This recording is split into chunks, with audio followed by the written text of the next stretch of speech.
Hi friends, welcome to Ghani Kayal channel. இன்றைக்கி நம்ம சேனலில் ரோட்டு கடையில் செய்கிற தக்காளி சட்னி எப்படி செய்யலாம்னு பார்க்கலாம். இது வந்து ஒரு 10 மினிட்ஸில் செஞ்சிடலாம்.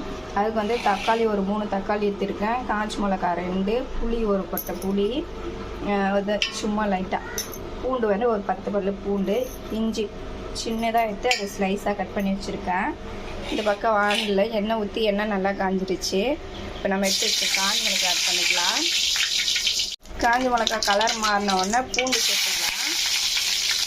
பூண்டும் கொஞ்சம் இந்த எண்ணெயிலே நல்லா வதங்கிட்டோம்.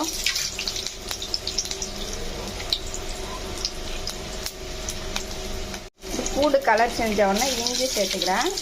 புளியும் இதாக கூட ஆட் பண்ணிக்கிறேன். இப்போ நம்ம கடைசியாக தக்காளியும் இதாக கூட போட்டு நல்லா வதக்கிக்கலாம்.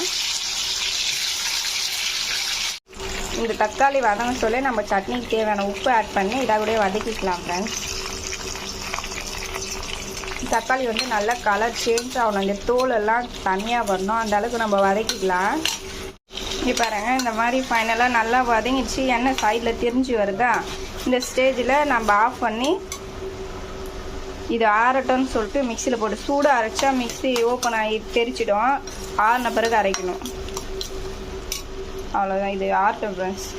இந்த மாதிரி நல்லா குறை நம்ம நைஸாக அரைக்கக்கூடாது, கொஞ்சம் குறை அரைச்சிக்கணும். இந்த பக்கம் வானில் எண்ணெய் ஊற்றி கடுகு போட்டு கடுகு பொரிஞ்சிச்சு, கறிவேப்பிலை ஆட் பண்ணிக்கிறேன். கறிவேப்பிலை பொரிஞ்சதும் நம்ம இதை அரைச்சி வச்சுருக்க இந்த இதையும் ஆட் பண்ணிக்கலாம். ஆட் பண்ணி இது கொஞ்சோண்டு மிக்சியில் மட்டும் தண்ணி ஊற்றி அரைச்சி ஊற்றிட்டு இதுக்கு இந்த பச்சை வாசனை போகிற வரைக்கும் கொஞ்சம் வதங்க விடலாம்.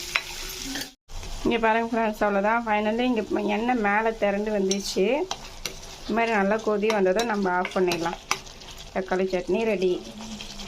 எண்ணெய் சைடில் பிரிஞ்சு வரணும். அவ்வளோதான் ஃப்ரெண்ட்ஸ்.